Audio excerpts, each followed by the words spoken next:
Look at the size of that one. Woo! Keep her down in there, guys. Come on, Annie. Let's feed these guys.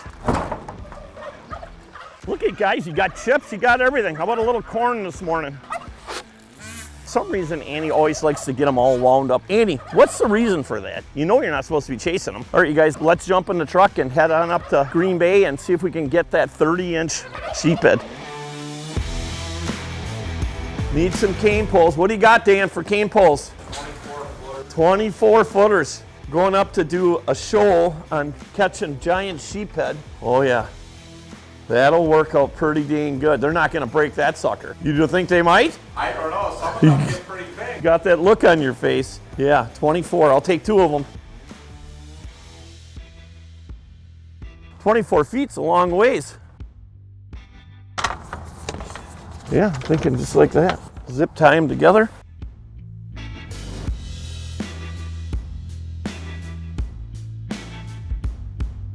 What is this stuff in our way? What is this stuff? Zip ties, we gotta cut them. What is all this goofiness? Oh boy. Here we go. Another Larry Smith adventure.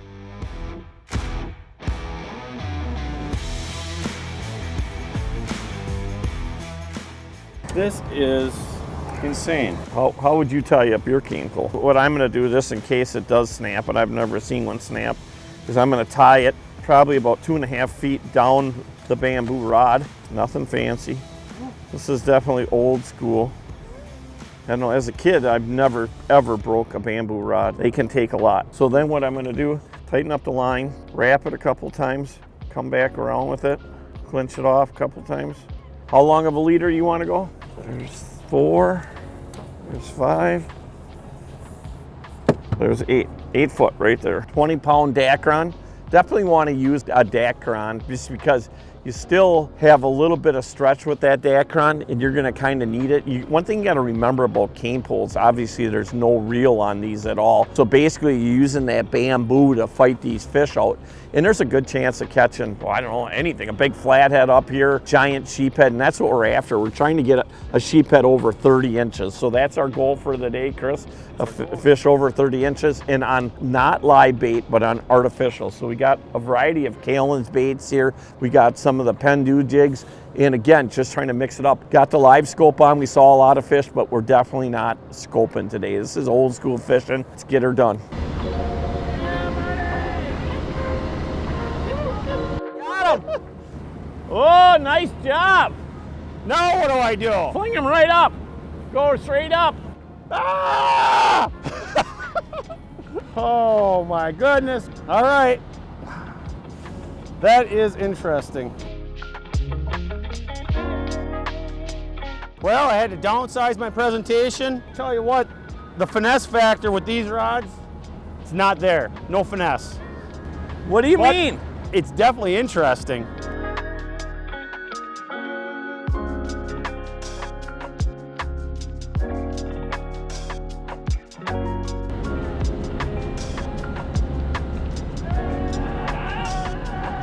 What do you got? What do you got, Chris? Tuna. I think it's a tuna. That's a good one. I don't know. I think you can flip this thing in. Yeah. Flip them in. Flip them in. Ah, flip them in. I can flip them, Larry.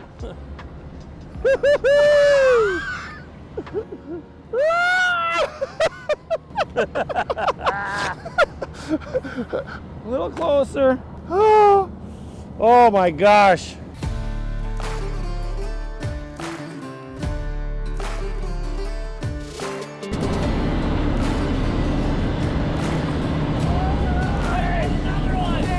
Somebody strap me in the fighting chair. Let's see if we can get this flipped over to us. There you go.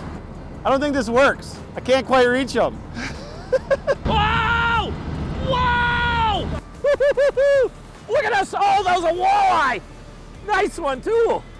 Dang it. This is something I haven't done since I've been a kid, just trying to figure out what bait works better for the poles we're using. Obviously, we're using 24-foot cane poles. There's not a lot of sensitivity there. Some, again, it's trying to get the feel for it. You're using a shorter rod, typically, and you know how sensitive the rods are nowadays. It's incredible. So kind of going back and your feel comes back a little bit. but getting the right bait on there, and I've gone through about 5 or 6 baits. So far, the shiver minnow is definitely working out good for me. Oh, man! No, I love this stuff. Woo-hoo-hoo! This is how you do it, Chris Fish. You take your rod, put it in the water, shorten it up a little bit. This is how you do it.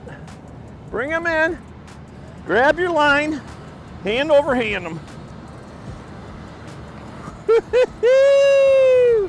Gotta love it. It's all about having fun and doing something different. That's the big thing. Gotta dial her in. All right, guys, I'm gonna show you how I do a leader. This works good for short leaders, not long leaders where you're reeling the leader into your rod. But for short leaders, I take the 2 tag ends, put them together, and then I make a simple loop. Then I take the 2 ends, 1, 2, 3, wet it, pull it tight. That's it. Now I'll snip these loose ends off, and that's good for short leaders. When you're running a short leader like this, very strong, ain't gonna break, easy, and efficient. Holy sh**! This is a big one! Holy, there's my cane pole! Hang on, Chris! Gotta get my cane pole back! There it goes! That's a big fish! Oh, look at the cane pole, it's getting away! Oh my goodness gracious! Got it! Is he still there? He's still there, wait! He's still there! Jeez Louise! Fight him out! I'll get the net! Oh my God! Keep him on, Chris, keep him on! What is it? Look, this monster! Oh my gosh, look at the size of this one! We'll rip that rod right out of my hand! Oh, whoa! Just got him in! The shiver, look at that net bending! Holy man! That is a giant! I couldn't even hang on to it, ripped that rod right out of my hand. Not quite what we're looking for, not a 30-incher, but oh, that is a pig. Look at the size of that one. Woo! When you can't hang on to that rod anymore, that's, as a kid, that's what I used to do all the time. Just throw the rod, and that thing ripped that rod right out of my hand, so I wasn't worried. That's the great part about bamboo, is that it floats, and when you got just such a short lead on it like that, that's all you can do, right? I mean, if you can't hold them any longer and they're running, throw the rod, but that one ripped it right out of my hand. Oh, is that a giant?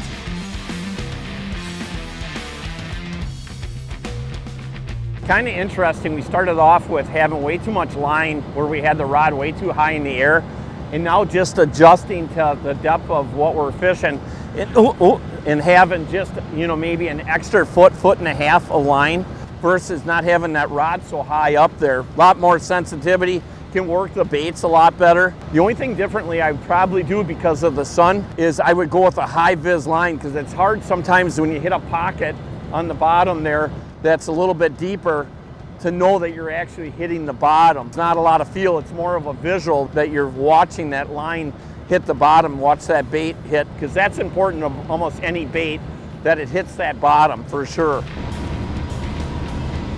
Oh yeah, baby!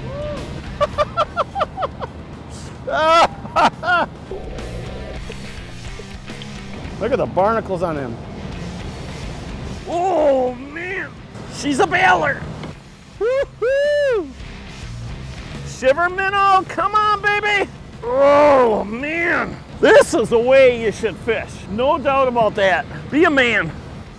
Oh, that's a nice one. We're getting it dialed in, folks. Woo-hoo! Shiver minnow. That, now we're getting there.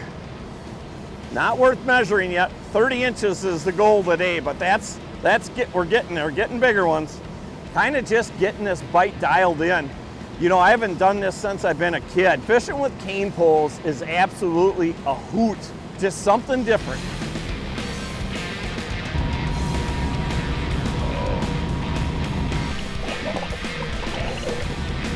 It's definitely an interesting way of fishing. Definitely interesting. Used to handling these rods is the key, because you got 24 foot of rod here and I'm used to 7.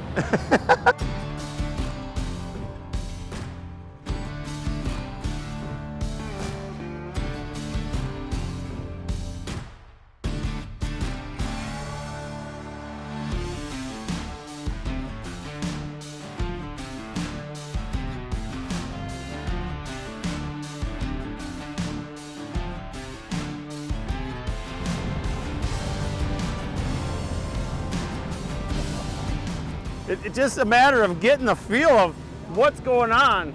Just jigging it, slow jigging it off the bottom. Try and finesse with 24-foot cane poles is something different. Takes a little bit to get used to, that's for sure, but definitely fun. This works out your forearms, I'm gonna tell you that right now. I won't have to go to the gym after this. Holy man, I just put that new flash bait on, had it on there for probably about a minute. He just apps. I thought, what a great bait. So dirty, the water's dirty. You want the net, Larry? No, I'll get him, Chris. You still got some P&V in him. Look at that one. Oh, whew. That is a nice one. Just absolutely crushed that new flash bait. Thinking to myself, it's got so much vibration, flash to it, that glass in there like that. Perfect bait for this. Caught a ton of walleyes on it all spring. Some people might mock catching sheephead, but if you're a big smallmouth fisherman and you love to catch smallmouth, it's all catch and release anyways, right? And that's basically the same thing with these sheephead. They fight like crazy. They're an awesome fish. Like this fish right here, I bet you is probably 20 to 25 years old, maybe even older. They grow super slow. So when they start getting this big, I mean, just think of how long this fish has been in this system. I never kill these, even on Lake Winnebago. There's no reason to at all. They're a great fighting fish and they're fun to catch. Just because they're not really good table fare, I just don't think that you should kill them, right? I mean, they're fun. I think more people should get involved with catching them because what a great, I mean, they're battlers. They fight as good as any other fish. And the other part is, what a great way to get people hooked on fishing, right? I'm gonna let this guy go, or let this girl go. She's going. You know what time it is, Larry? What's that, Chris? Banana time. Banana time. Gotta have bananas in the boat. You're the opposite of everybody else. Everybody else fishes game fish. You fish sheephead and carp and catfish. Everybody else keeps bananas apples. out of their boat. Yeah. They eat apples. We eat bananas because of the taste, not the shape. Oh, here we go. Woo-hoo-hoo.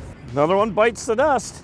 Just keep changing baits to see what I can do better with. I don't know, it's just, this is a whole new experience. Obviously, vertical jigging with these long rods, I mean, it's a ball. It is absolutely a ball. I will definitely do this a bunch more times. So when you think about what we do, is every week we're filming a new show. So being really, diverse on what we do, I talk about this a lot, is super important. There's so much content out there now when it comes to watching things that you really got to think about things. But the other part is, right, you really got to enjoy what you're doing too. And that's the part, when I thought about the cane pole thing, it brought me back to like when I was a kid. This is exactly not quite as long. I used a 16 to 17 footer when I was a kid. That's how I started off fishing, and there wasn't a lot of rods and reels around back then. And the other part was, like, my dad had a Mitchell 300. It was probably the best reel made back in them days. And it was expensive. He wouldn't even think about letting me use it. Starting off with a cane pole, something that was affordable, but I caught a ton of fish.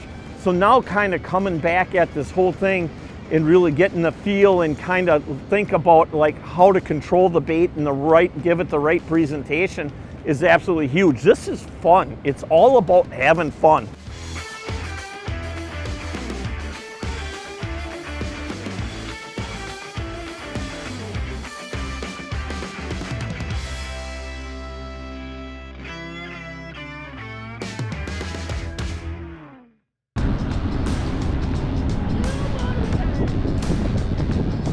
Woo-hoo, boy! Oh, doubled up, doubled up cane pole style. Oh, I lost mine. Oh, I got another one. Oh, we're on fire now. We're on them, Larry, we're on them. Oh, Chris, double them up. Hey, Chris, I sure hope I don't hit one of them power lines. Oh, I got something good again. Something big. Something really big. Watch it, watch it, watch it, watch it. Incoming. This is something big, you guys. This is no BS. Holy man, it's really big. What is it? What is it, Chris? What do I got? Let's see what it is. Holy cat! Catfish! The old catfish. They are loving that blade bait. I'll tell you that much. Absolutely loving that blade bait. Why do I got bibs on? so I don't get all slimed up. Look at that. They kind of like each other. Look at that. You don't often see a cat like a dog. Kitty, kitty, kitty. And she's got a new friend. Who says that a dog can't get along with a cat? Okay, say goodbye, kitty. Goodbye, kitty. If you don't like having fun, don't watch the show. Hey everybody, this week's tip of the week brought to you by our good friends up at Mike's Country Meats, the finest jerky on the planet. Hey Annie, I know you're waiting for me to open up the jerky. Just calm down a little bit. I gotta tell everybody the tip, okay? If you guys do decide to do some fishing with cane poles, make sure that when you get a big fish on, you throw the cane pole. Don't be afraid to lose the cane pole because remember, they'll float. Obviously the fish will take them down, and when they start getting tired, it's like having a big bobber on it. All of a sudden it'll rise back up. Hey, that's this week's tip of the week. Again, brought to you by our good friends up at Mike's Country Meats, the finest jerky on the planet. Hey, we're gonna switch things up here now. A little bit of fatigue coming in, but I wanna go to a shorter cane pole to see, especially Chris is doing more of a finesse. I'm more of a glide baits, you know, blade baits. We're gonna go to a 16 footer and see how much difference it makes on how many more fish we can catch, how much more control we have over the bait. And you know, most people, if you're gonna come out and fish like this with your kids or just friends to have fun, you're probably not gonna use 24 footers. They're not super heavy, but it's a lot of rod to control right there. So let's downsize and see what happens and see how much more productive we are. We can just take the line right off of these, right? That's what I'm gonna do. I hooked something big. Oh. That's the best way to do it when you can't hold on to it anymore. Instead of breaking the line off, I used to chase them down river. Now, this is the whole thing. Now, oh, there it goes. There it is, right there. See it? I'm getting close. Getting close, Larry. I got her. Still there? Oh, yeah. Still there. Nice. We got to get a look at this one. Big cat. Oh, big cat. Big cat. Big cat daddy. That's fun. That's fun. That's fun. That's cool. Big cat. That's got to be 20 pounds. What do you think of that? I'm thinking it's pretty cool. Fishing old style, right? What a blast. It is. Let's get her going. Make sure you guys come join us on August 16th up at Lake of the Woods at the Wigwam Resort. It's the Warrior Shootout. It's one of the biggest tournaments that they have up in Minnesota, and it is a family-oriented tournament, and it's all about having fun, and you have a great chance of winning some great prizes too. But if you're a proud owner of a Warrior boat, or you know somebody that has a Warrior boat, make sure again you guys come join us on August 16th up at Lake of the Woods.